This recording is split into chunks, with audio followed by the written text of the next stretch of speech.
నేను దాని మీద మళ్ళీ నిన్న మా అధ్యక్షుడు మాట్లాడిన దయచేసి ఇవాళ మా అభ్యర్థన దీనికి అడ్డం వస్తున్నటువంటి వాళ్ళ గురించి తప్పకుండా అది మాట్లాడతాం. ఎవరైనా వారు చెప్తున్నట్టు కొన్ని సామెతలు ఉండొచ్చు, కానీ మహిళల పట్ల కాంగ్రెస్ పార్టీకి అపారమైన గౌరవం ఉంది.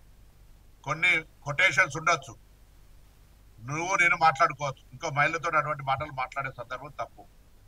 అది ఎవరైనా ప్రజాస్వామికవాదులు అందరూ ఖండిస్తారు. సేమ్ టైం దాడులు కూడా జవాబు కాదు. మాటలు తప్పు, ఏదైనా డెమోక్రటిక్ గా జరగాలి. మేము ఇంత మాకు ఆక్రోశం ఉంది, ఆవేదన ఉంది. మేమింత న్యాయంగా చట్టపరంగా ప్రజల ఆకాంక్ష కొరకు ఇంత లీగల్ తీసుకొని పోతా ఉంటుంటే కొంతమంది స్టేట్మెంట్లు చూస్తే మేము కూడా దాడులు చేయాలి, కానీ మేము అంటలేము. మేము దండం పెడుతున్నాం, బతిమలాడుతున్నాం, ధైర్యం ఏమని అడుగుతున్నాం. గతంలో పాత మర్చిపోయి మండల్ టు కమండల్ అని చెప్తున్నాం. ఇవాళ మాకు సహకారం చేయమని అడుగుతున్నాం, అభ్యర్థన చేస్తున్నాం. సో అటువంటి విధంగా ఉండాలి.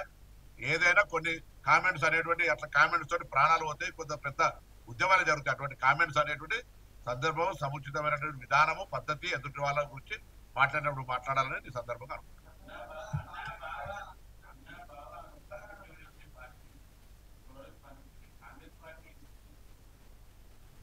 నేను నా ప్రెస్ కాన్ఫరెన్స్ చేసిన సందర్భంలో నేను ఒక మహిళ ఎవరి పేరు తీయలే, నేనేమనలే. మహిళల పట్ల మా ప్రభుత్వానికి మా పార్టీ కూడా గౌరవం గురించి మాట్లాడాను. సరే,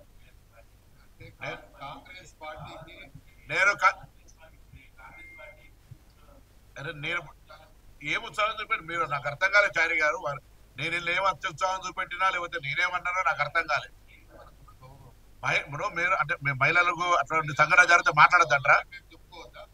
మేమెవరు ఆయన అడిగి ఒక ప్రశ్న, మా ప్రెస్ కాన్ఫరెన్స్ అది కంటెంట్ కాదు. మిత్రుడు పాత్రికేయుడు, నీ సహచర పాత్రికేయుడు అడిగిండు. సహచర పాత్రికేయుడు అడిగిన ప్రశ్నకు మహిళలంటే మా కాంగ్రెస్ పార్టీకి గౌరవం ఉంది, కొన్ని సామెతలు మహిళలకు సంబంధించినటువంటి మనోభావాలు దెబ్బతీయద్దు, అదే సందర్భంలో దాడులు జవాబు కాదని చెప్పిన దీన్ని మేము ఏంది వాట్ ఇస్ సో మోటో?